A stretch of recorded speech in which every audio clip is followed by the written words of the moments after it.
Good afternoon and welcome to today's webinar on Voice of the Customer Business System Integration.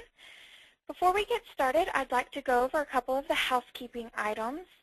We will be recording today's webinar, so I will be sending out an email to each of you with access to this recording, so please know that you will have access to a recording.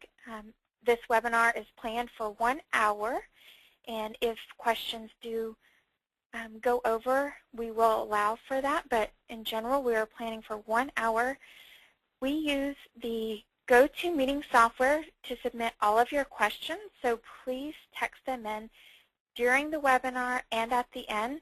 If Forrest cannot get to your question during the presentation, he will definitely try to reach them at the end, and we will also contact you offline if anything is not covered during today's webinar. I will now introduce today's presenter, Forrest Breyfogle. Forrest is a professional engineer, ASQ Fellow, and serves on the Board of Advisors for the University of Texas Center for Performance Excellence. In 2004, he received the Crosby Medal for his book, Implementing Six Sigma, 2nd edition. He has authored or co-authored 13 books and published over 150 technical articles for well-known worldwide publications. He is the founder and CEO of Smarter Solutions and recently published a 5-book series on integrated enterprise excellence. So I will now turn it over to Forrest and we will get started.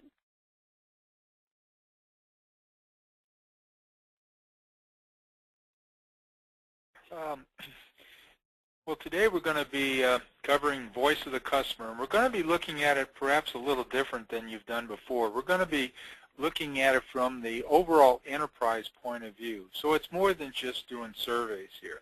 So the topics that we're going to be covering during this session is, why is voice of the customer integration really important? We're going to get into how we're going to be measuring it. Is customer satisfaction the best measurement, or is perhaps loyalty a better measurement? Then we're going to talk about capturing it, and then we're going to talk about how we can address these issues using the Integrated Enterprise Excellence Business System and putting it basically all together. We're going to cover then next a simulated example, and then summarize by looking at what's different about this approach than what is typically done. Okay, before we get started here, I would like to get your opinion on several different things. And so I'd like for you to read the question here and then give me your response.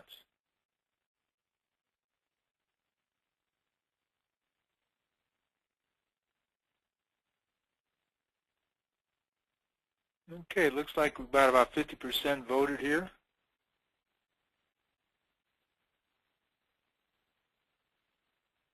Okay, looks like close it here. We'll see what we've got here. It looks like responsive, but we could improve. Somewhat responsive, could do better. Okay, so it looks like we're doing some things out there, but we can improve. So I know this question was somewhat redundant from what we asked you when you signed up for the course, but I just wanted to kind of get a distribution and see where we're at relative to that. Okay, well, thank you very much.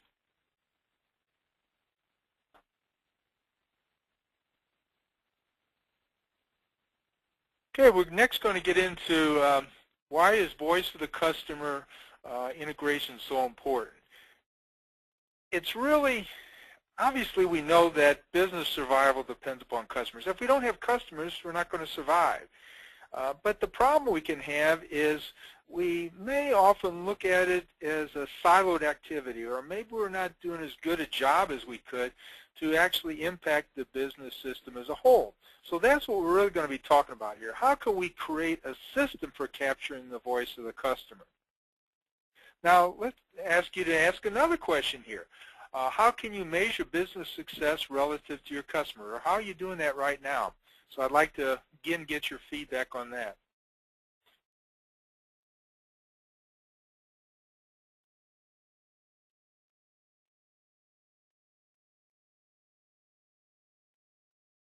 Okay, we got about 30 you voted here. About 2/3. Okay, we'll close it in a second here. Okay, we've got the biggest one is the retention rate. Oh, that's interesting. Okay, and then the summary of tables, and then the other and net promoter score. Okay, well, very interesting. Hi, Forrest. We had a question about the polling question, and someone was asking if you could explain what the net promoter score is. Okay, well, it's kind of pretty popular in some arenas, and not everybody uses it, obviously, but some people do. And it basically asks a question. It's pretty much just one question. It says something to the effect that would you go in and rate our services to a customer, or rate our company to another customer that you might have, or another individual that you might have. And you're supposed to give it a score from 0 to 10. So 10 would be, say, boy, yes, I surely would. 9 would say, okay, yeah, pretty much. But 0 would say, no way. And so the way you actually put together the score, and the idea is to get to be one score, is you look at 9 and 10. If somebody voted 9 and 10, that's a positive. And then if somebody voted from 0 to 6, that's a negative. And if it's 7 and 8, we kind of look at that as neutral, and we don't count it.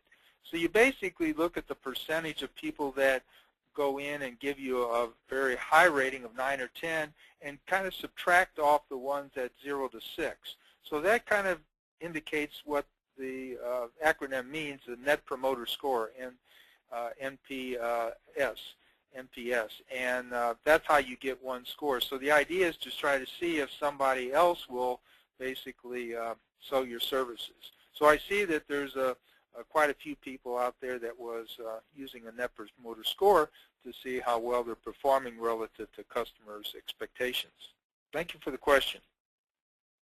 Okay, let's look at now customer satisfaction versus loyalty. So the question is, what would you actually use to measure how well you're doing relative to customer needs?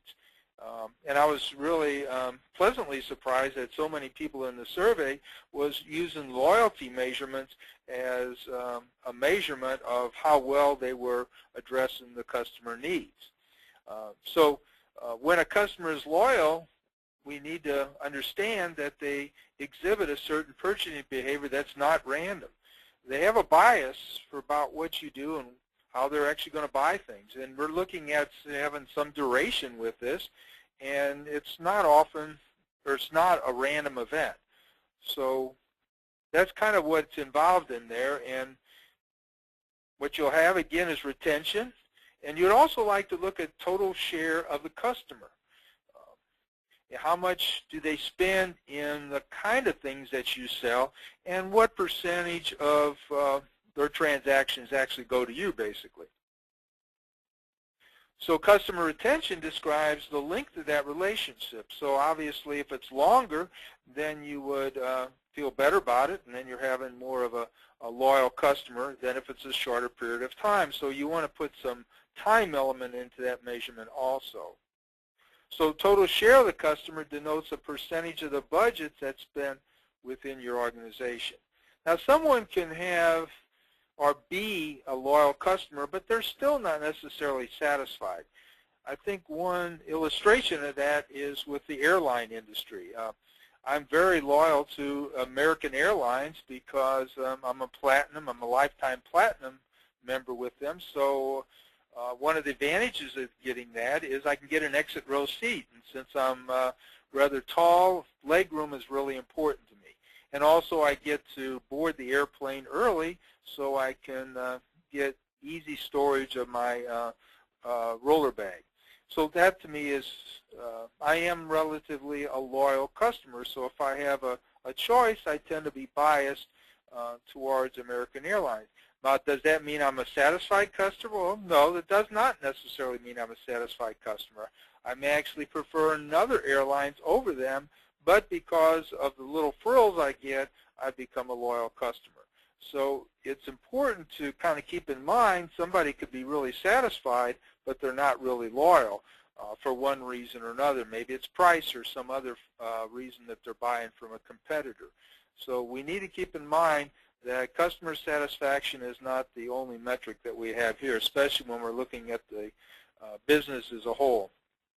Now, to give you some idea of what some loyalty metrics might be, we're looking at the new client retention rate. We got existing client retention rate. We got a turnover. We could look at some sort of profitability related to our loyal customers, because we may be, if they're loyal, then it's not going to cost us as much as obtaining new customers. So we may have increased profitability according to that.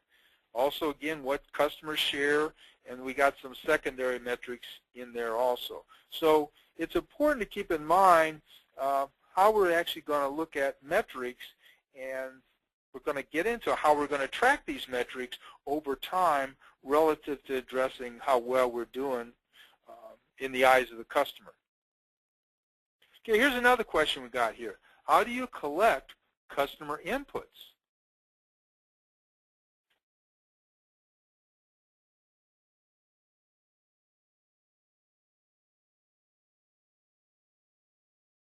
Okay, we've got about 30 you voted here, giving us your inputs. Okay, give it a couple more seconds. Okay, let's close it here. Okay, we've got 71% for survey. Looks like complaints is the next, audits, and then final internal surveys. Okay, well, thank you very much for your inputs to that. It gives us an idea where we might go. Now, this graphic here describes various ways of collecting voice of the customer inputs. And I think what's really important is we just don't use one methodology. What we'd really like to have is a system for pulling all this together, so we really do the right thing for not only the customer but the business as a whole. We want to look at their requirements, and then also as part of this, we want to evaluate and determine what we might do better down the road in the line of process improvement or opportunities for improvement so that we better meet their needs down the road. Now, we need to also keep in mind when we're looking at the customer needs, there's more than one customer, especially when you're dealing with a corporate environment. Now, we may have end users, and that's the one that we often think if we're developing a product, but there's really other people involved in the overall purchasing cycle, and they have needs also. So we need to keep those people in mind when we're actually capturing the voice of the customer. So we have the buyers, and those people could be the purchasing agency. And what is the basis that they're having them buying a particular product? Now, if you have the best product out there, but if their policies say we're going to go to the lowest bidder, you may not be selling many of your products, at least to that particular customer. So we need to keep in mind, we need to address the buyer's needs and determine what those are, because certain policies can drive the actions or behaviors of those buyers. And a lot of times they're kind of an important entity, obviously, and a policy within the companies. Now, there's the doers also. These are somewhat the middlemen or the managers that need to get something done, but they're not going to actually go through all the mechanics of using your particular product. So they're going to be looking at somewhat the big picture. Hey, can this particular product do what we need in an efficient manner? And it's not only just looking at how the buttons are and the ease of use and those sorts of things, but we want to make sure that the product gets things done as quick as we can. So they've got a different perspective on this product that you might be selling. Then we've got the end user. Now, these people are the ones that are actually going to be using the product. It could be even the line operators, or it may be a computer that's in somebody's office. So they're actually going to be touching it.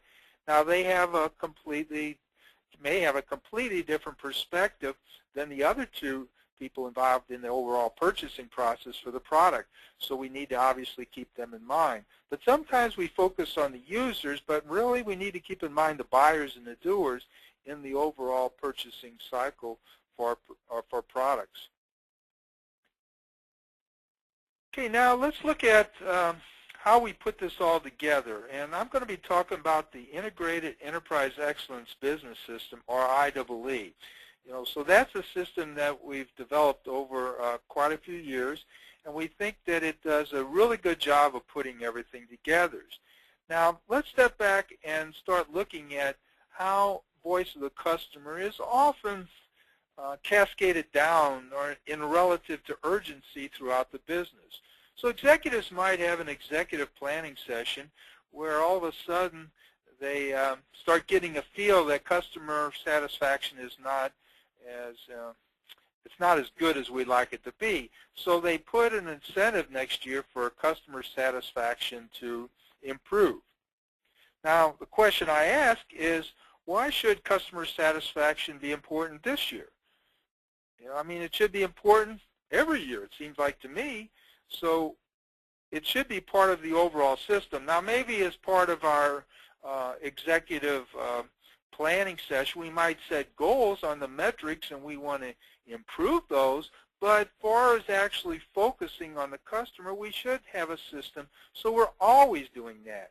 And we're always capturing that, not for just developing product, but actually have a feedback system that gives us information as we're going along, not just for the product, but actually how they receive it, how we're servicing a product, and so on. So put together basically the overall system. So it just does not turn to be a flash in the pan here, so to speak, but it's something we're doing ongoing.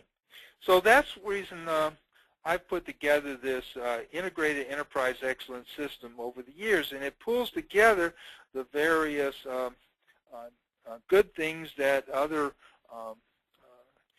methodologies have in the past. So it's not saying blow up all these different methodologies, but pull the best of the breed, so to speak, from these various methodologies. And now we're going to be talking about how we can eventually integrate that within an overall system where we're focusing on voice of the customer. Now, if we look at this overall IEE system, which we talk about in our 5-book series that address the IEE system, one of the fundamental pieces that pulls it all together is this 9-step business system. And if we note here that creating strategies is step number 5 in the overall system. It's not step number 1, and that's the way most organizations operate, where strategy creation is step number 1, and we'll see what the boss's boss's boss wants to do this year, and that's what we're going to align all our metrics to, whether it's Hoshin planning or balanced scorecard or so on. But what I'm suggesting is we do something a little differently, and strategies become step 5 in the overall system. Okay, so what we have right now is, what I'll do right now is elaborate a little bit more on each of these steps in this overall business system. Now, the first step is define the organization. So we're looking at the vision and mission and trying to keep in line with, hey, this is the sandbox basically we're staying in, and this is the area and the focus that we want to maintain within our company. Now, the next step is measure performance in key functions, and we're going to track that, and we're going to be talking about a little bit over in the next few minutes here. We're going to be tracking what we do and how we're going to be measuring what we do. And then what we're going to look at is look for performance weaknesses. We're going to establish financial goals, and then we're going to build strategies to improve these performance. So we're going to be kind of talking about these first 5 steps here in the next few slides. Now, we're going to start off by assuming that the organization vision and mission are acceptable. What we're going to do next is create a value chain diagram, and what it's going to include is metrics that's going to track the financials and the operational metrics over time, not bounded by calendar year, and we're going to look at how we're going to, not only what we're going to be measuring, but how we're actually going to be tracking those metrics.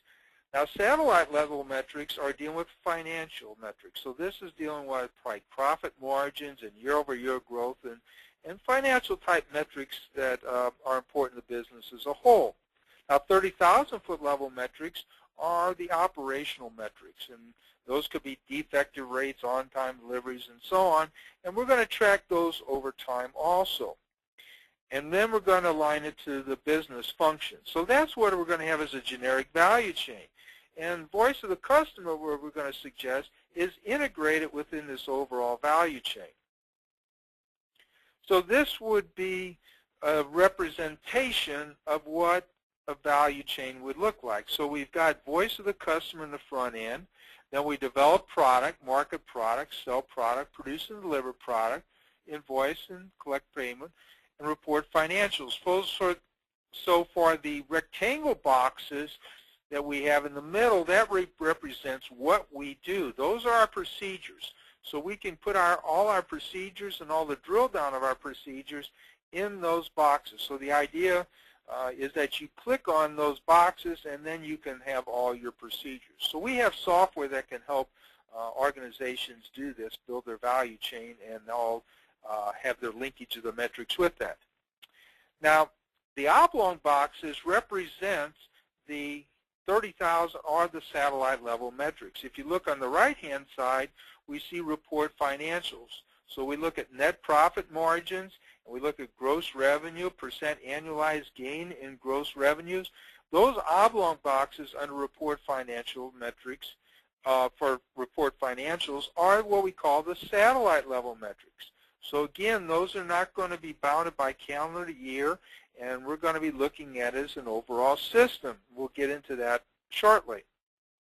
Now, we have also other metrics along the way. So if we look at produce and deliver products, we've got defective rate, lead times, work in progress, and process or progress, and we got on-time delivery and theory constraint throughput. So those represent metrics for produce and deliver that we think are important relative to quality, cost, and time. Okay, now if we go back to the voice of the customer, that's the front end, we want to have metrics relative to that. So we could have client turnover, or we could have timely inputs, or we can have customer satisfaction feedback. So those are metrics that we can have that would be looking at voice of the customer relative to a process. Now, if we noticed, I've got some of these boxes yellowed in. And so what that would indicate, things that I think are important relative to the voice of the customer, either directly or indirectly. So the metrics under the voice of the customer on the far left-hand side, those are things that we think are relative to important, like client turnover. But the question is, what affects client turnover? Well, the things that we do can affect client turnover. And those are what I represent on the farther right. For example, lead time. So if we're not doing a good job on lead time, that could affect client turnover, or it might affect customer satisfaction. Our defective rates might affect customer satisfaction, and so on. So some of our operational metrics can, in fact, affect our customer feeling, or what it thinks about us relative to perception and coming back to us and visiting us later. Are they loyal to us? Now the question is, if we look at voice of the customer, how are we going to capture that input? Because we like to go in and get information that gives us insight to what we might actually do that gives us a better job or a better score on a Net Promoter Score, or it gives us a better loyalty member. So what I've broken this down into is several different areas, and I've gone in and made them as swim lanes. So we could look at complaints. So you receive a complaint, document a complaint, evaluate the complaint for the business management system. Oh, I forgot to do something here. Let's go step back here. Oops, I went the wrong way here. Okay, notice on the lower left-hand side of this value chain, I got an enterprise process management. Now what this function does is it's actually looking at the overall business system. So we want to have someone basically orchestrating this overall business system. And that's what I'm defining as an enterprise process management system. So now if we go back to our other slide over here, we notice here we receive complaints and we document complaints in the data warehouse. Again, this is a swim lane at the top. And then we evaluate the complaints by the enterprise process management department.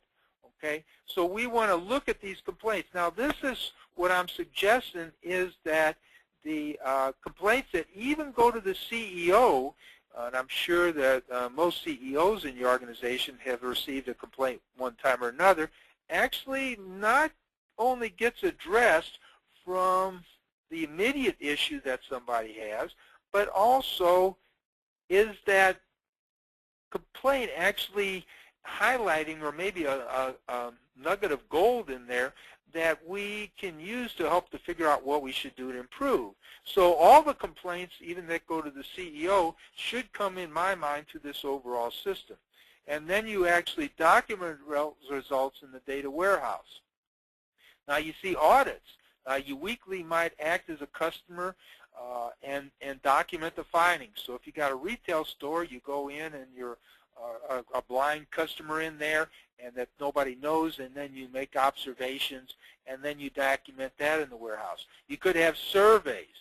So one process might be look at randomly survey 1% of your end customers, ask them about problems and suggestions you might done differently, and put that in the warehouse.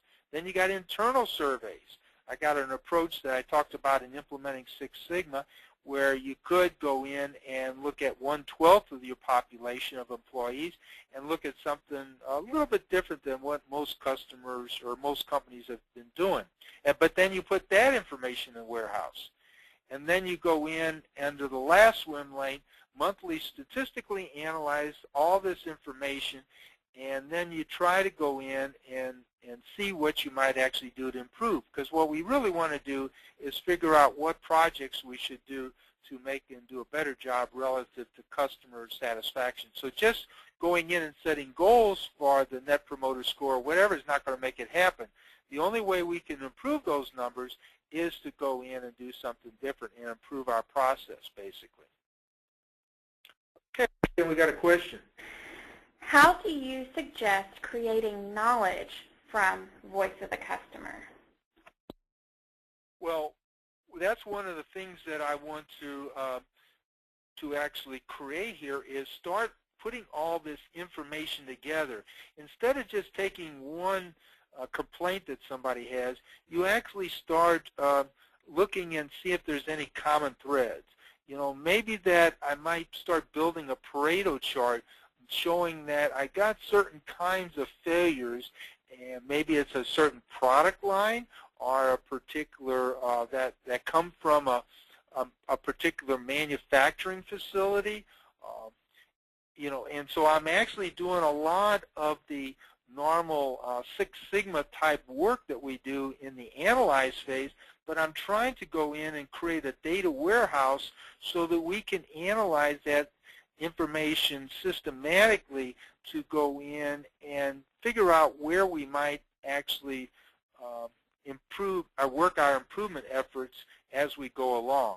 So that's kind of where I'm looking at going here, and I'm going to expand upon that a little bit more. And if I didn't address your question completely by the end of this session, ping me again, and I'll see if I can address it again in a different word, using different words. Thank you for the question. So this is kind of what I was just talking about here. Again, you receive the complaint and so on, and then your audits, you know, what you could do here. So I just expanded a little bit more. And the surveys, and then the internal surveys. And then finally, the data warehouse. That's where we're really trying to get that information together, and we want to maybe set goals that we might have or see what we might do to improve our project. It might be, or create projects that might be reducing our defective rates. So if we look at typical areas for voice of the customer strategies, it could be a reduction in their defective rates. You know, this could be an external customer. Now remember, we have external and internal customers, right?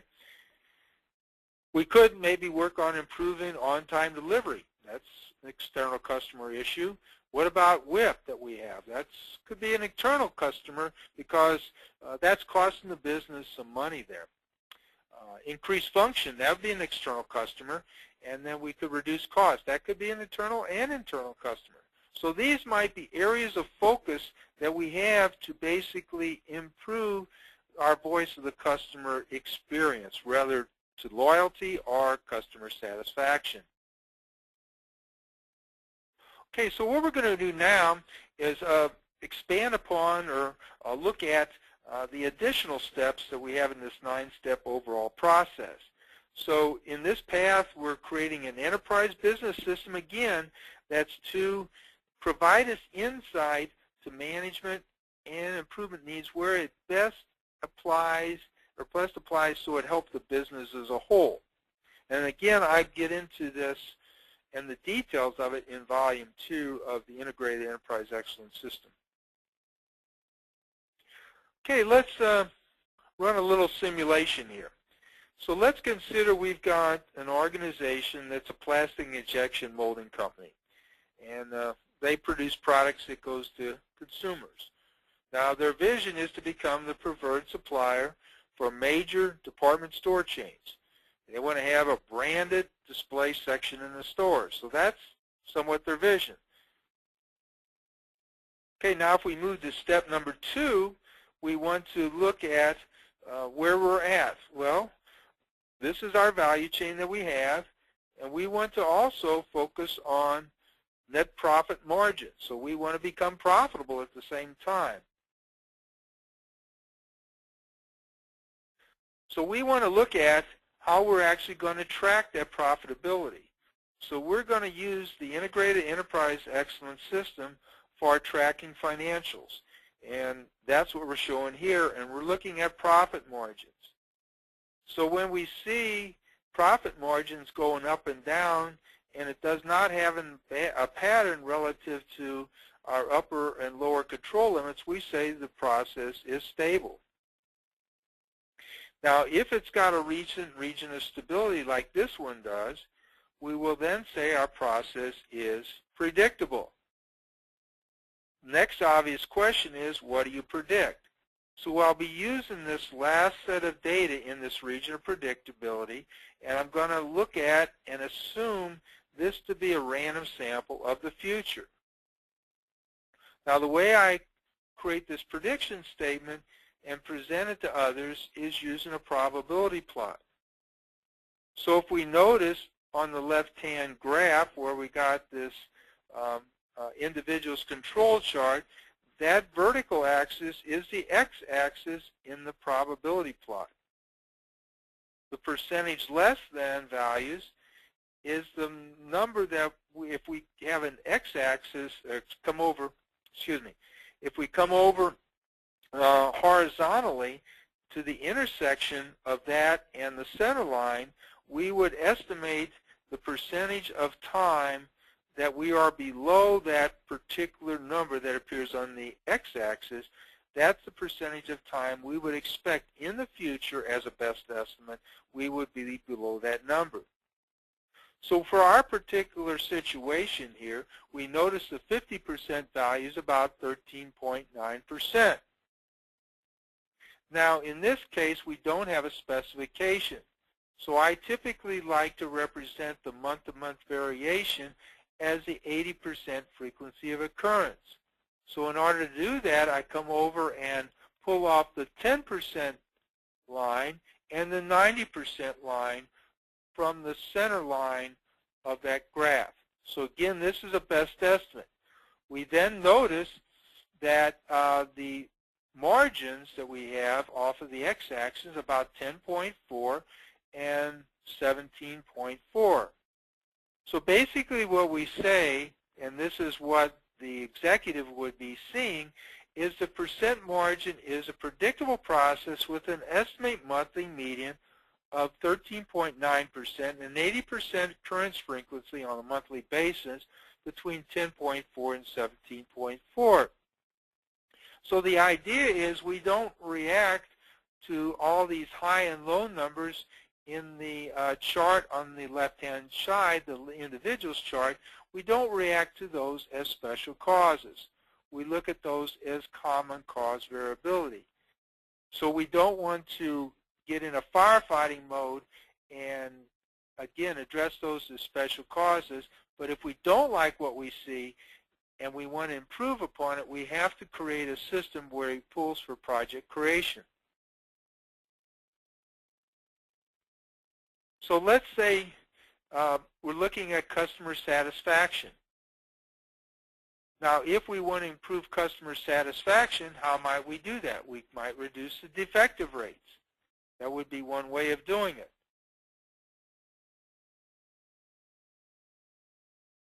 So if we go in and analyze the enterprise as a whole, as far as defective rates, we can see now, or we're going to be tracking the defective rates that we've had in the past. And in this case, we don't need a probability plot because you're tracking defective rates, it's attribute. In this case, we notice that there was a shift. And now our center line is 5%. So we say the process is predictable since day 16 when there was a shift, and we have an estimated nonconformance rate of 5%. Now this is dealing with the question that someone asked earlier, how do we go in and gain knowledge on where we should focus our efforts? And in this case, we could build a Pareto chart. We're looking at the different types of defects that we have. So in this case, we would be looking at type 3 is probably the one we want to focus on to reduce the overall defective rates.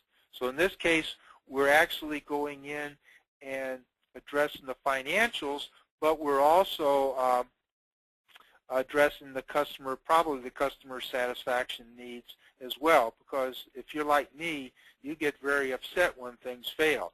And so I expect things not to fail, so I might be more loyal if a particular product line has a better reliability, at least in my eyes, than another one.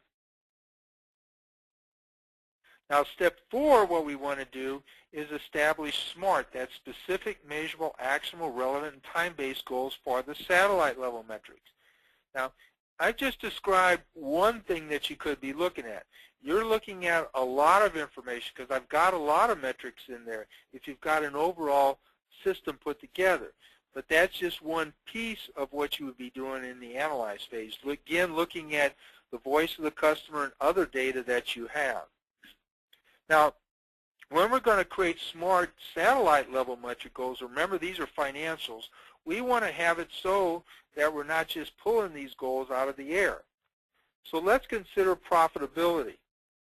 If we analyze the overall industry, we might find the overall industry is 15%, but we're averaging 13%.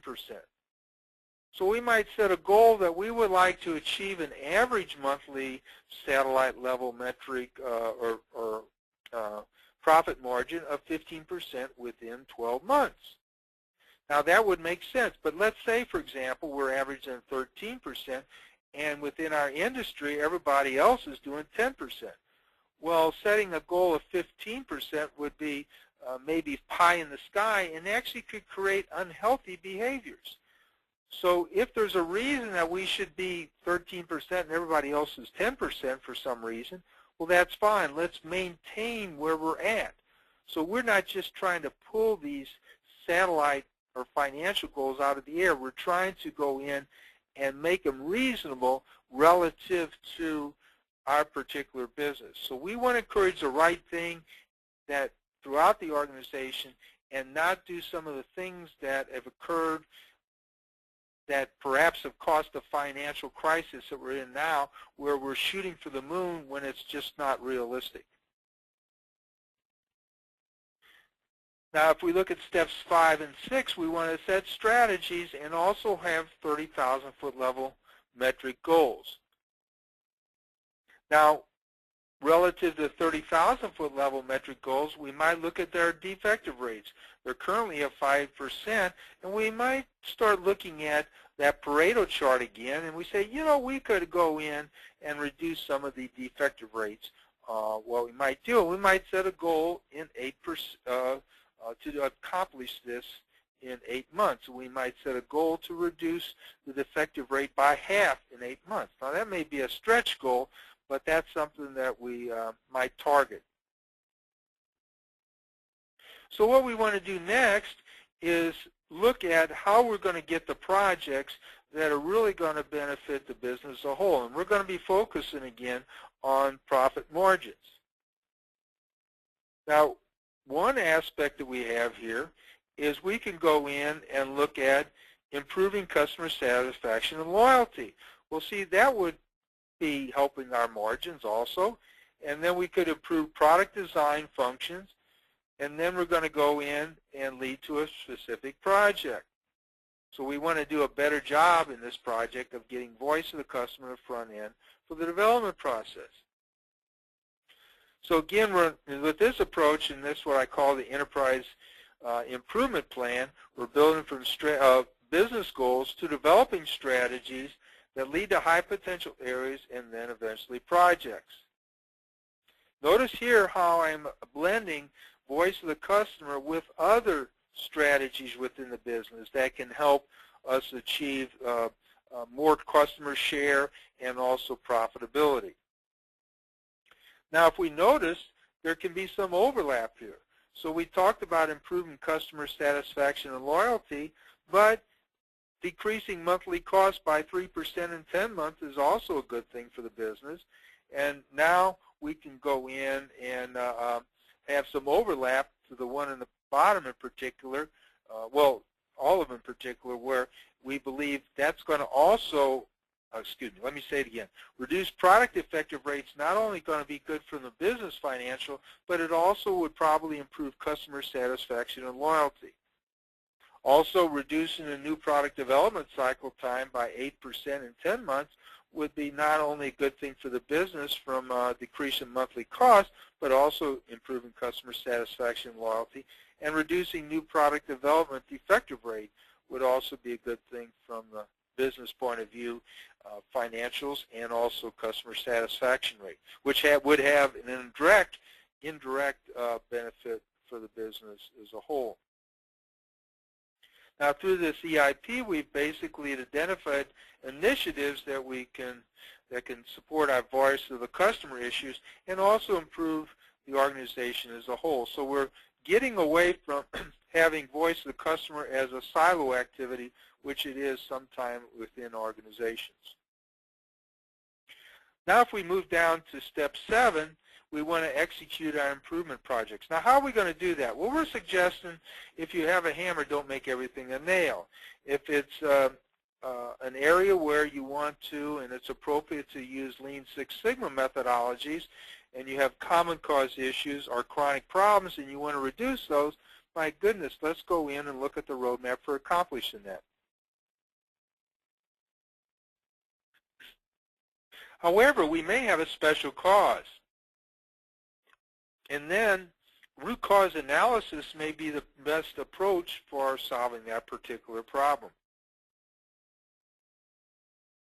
Or we might want to use Deming's Plan, Do, Check, Act, or Plan, Do, Study Act for continuous improvement process, where we make small changes and incremental improvements, and then we want to see how we're doing, and then we can adjust from there. Or we can just have go-do-it projects. So what we really want to do is help the business as a whole. We're not going in and saying, let's force a Lean Six Sigma project when another methodology may be more appropriate for the given situation. Now, when we put this all together, we want to monitor how well we're achieving our financial goals. So we're all along going to be tracking our satellite level metrics of profit margins. And now we notice we've got a shift after some period of time, and we're moved to a new level of stability where we've got a median of 16% and 80% frequency of occurrence between 13 and 18%. So by using this project and other projects, we would be improving our profit margins. So that's what we really want to do. Now, if you notice our defective rate, we wanted to knock it down in half from 5% down to 2.5%. And you can see we haven't really achieved that yet. We got down to 4.5%, which could be saving us buku bucks, but still it's not achieving our goal. And so maybe there's, and we've actually had, a step that achieved it, but maybe some of the things that we've done, especially in the development process, may take some time to turn around. So we may be expecting some additional benefits there. But we may find out, hey, that's was just an unrealistic goal, and we might have to back on that. But we're going to have data to help us make that decisions, and we're not going to encourage ourselves to do unhealthy behaviors to try to achieve this goal, because this may involve large capital equipment, or we may just want to go in and do some more improvement projects, because there's some other opportunities in here to work on. But we're using data to help us make our decision. Then what we want to do is maintain the gains. We want to continue this improvement overall system so it continues loops. And notice here when we get to step 5 again, that's where we're going to create our strategy again. So it's kind of continuing loop there.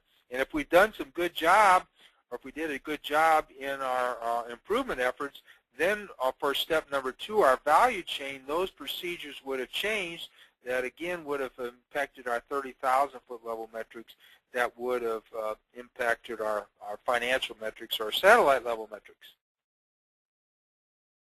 Now, what did we do differently here? Well, we did not just really pick a target area on strategies based on intuition or emotion.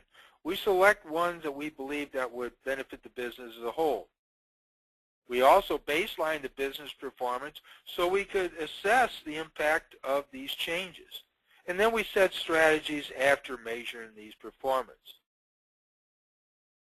So we did, as a side benefit, something that was green for the environment without risk to the business as a whole. I mean, we could even look at it that way. We reduced defective rates, so that's probably some scrap along the way, and that would probably be tying into a green initiative too as well. So what we've got here is an overall system of this integrated enterprise excellence methodology. And if some of this makes sense to you, what I suggest that you kind of look into it more of our book system. I got 2 of the books that provide a high-level look at this. One talks about, it's a paperback, and another one's written as a novel. It's been compared to the goal. And then that's volume 1 and the Integrated Enterprise Excellence System on the left-hand side there. Now, volume 2 goes through this business system, this overall business system, 9-step business system, and very detailed on how you do it. And then volume 3 gets into the project execution. It's like 1,200 pages, so it gets into all the nuts and bolts, and it follows an overall roadmap of enterprise to make with some additional spins of the IEE to it. And then our newest one is on the right-hand side. This is a project execution guide for executing Lean Six Sigma projects. And it gets into all the nuts and bolts of how to do that, so it's a guide for accomplishment. Not exactly pocket in that it's 8.5 by 11, but it really gets into all the roadmap details of executing projects. So if this makes sense to you and something that you'd like to look into further, then we offer a 40% off for the 5-book discount to do that. Oh, I might want to mention that the voice of the customer is, we've got some sections in volume 2 in particular that talks about how you could apply this at the enterprise, somewhat like we talked about during this session here. So just in summary, we had voice of the customer stated efforts are often siloed activities and really are not necessarily aligned to the business success. So you say, hey, we want to improve the Net Promoter Scores. But, yeah, that's nice, but does that really improve loyalty? And how does that impact the business as a whole? You know, if we just manage to the output of those, that why value, you know what that's called?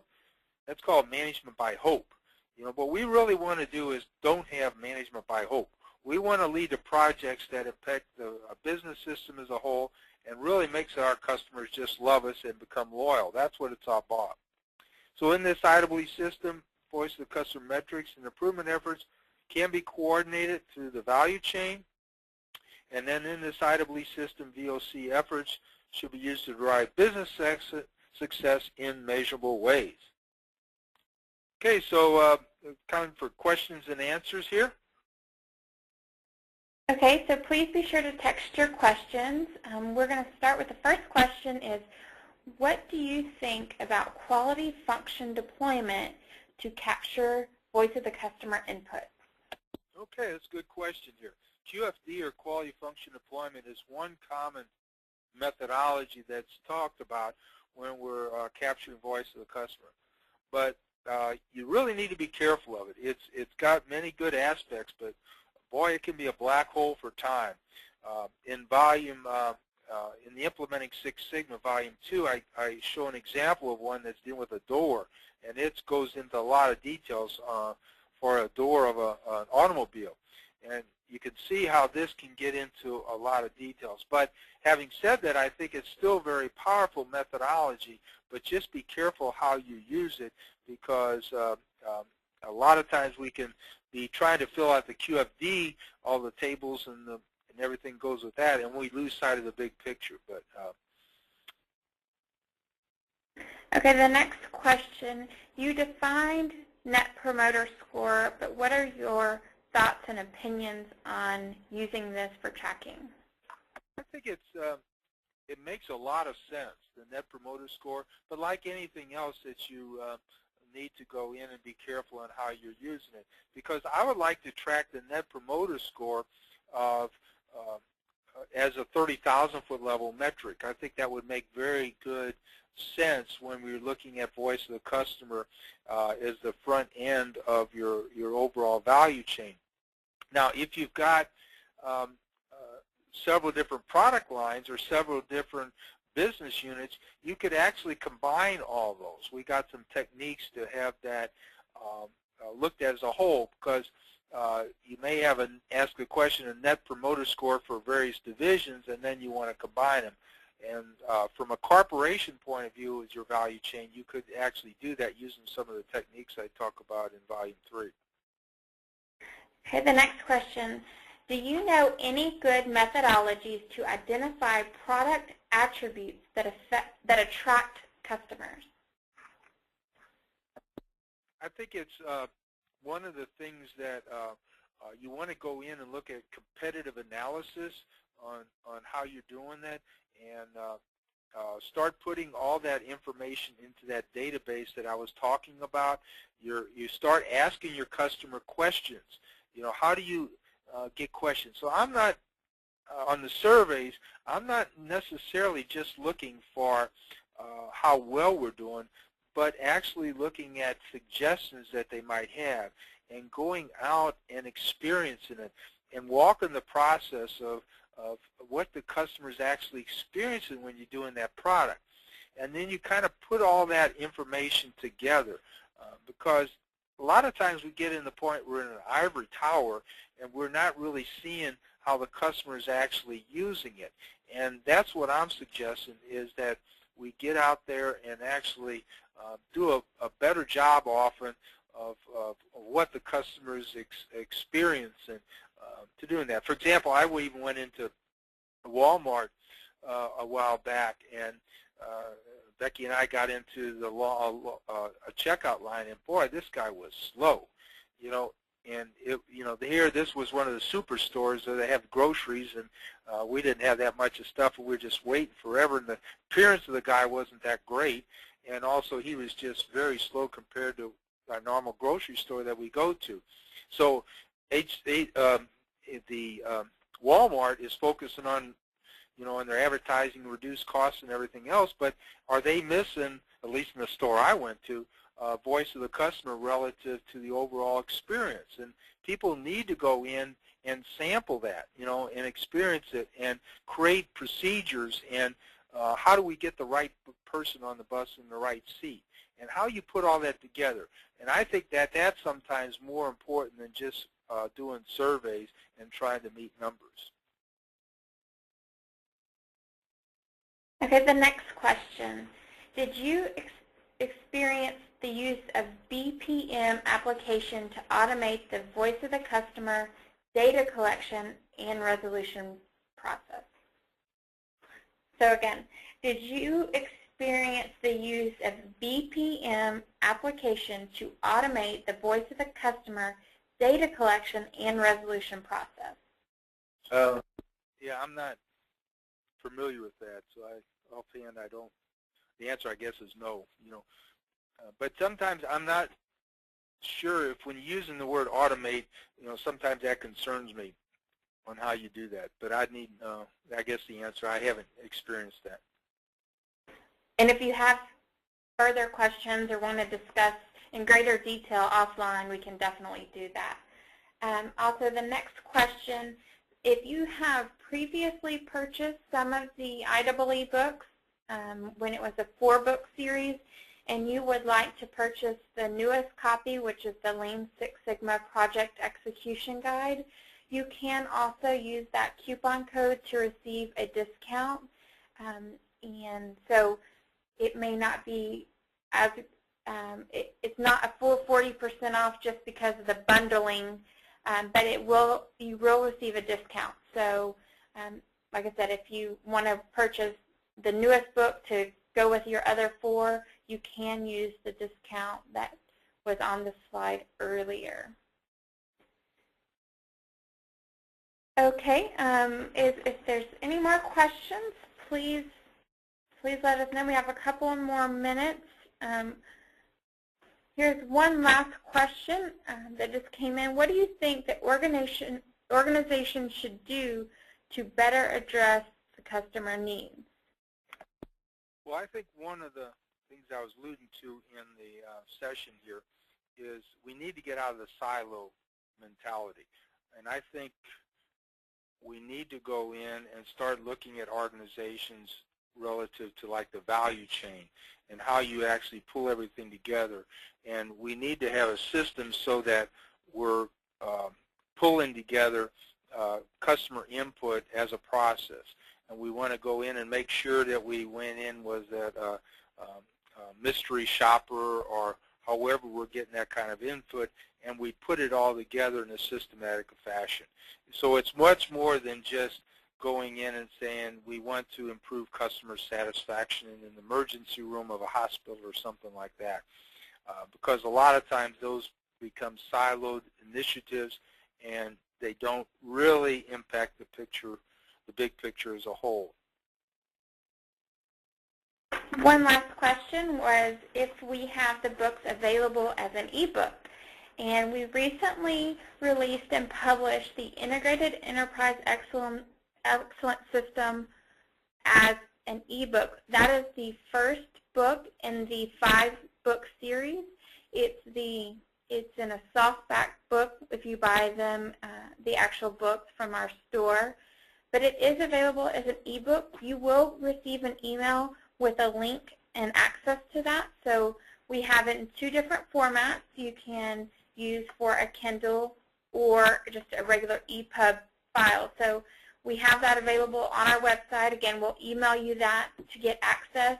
There's no charge for the ebook, so that is available to you. If you would like a hard copy as well, again, you can use the coupon code. So that is available, and we will be following up with you, as we said, about links to the recording, links to the ebook. to gain some voice of the customer input for smarter solutions as well. If you would like to opt out of receiving a follow-up phone call, please note that in the exit survey at the end when you leave today's webinar. Again, we appreciate your feedback, so please do take a few moments to fill that out. And if any closing thoughts? No, I just hopefully you found this session beneficial, and if you did or did not, let us know. And we want to strive to make you as successful as you can be, and anything we can do to help you achieve your goals. We appreciate you letting us know. Thank you.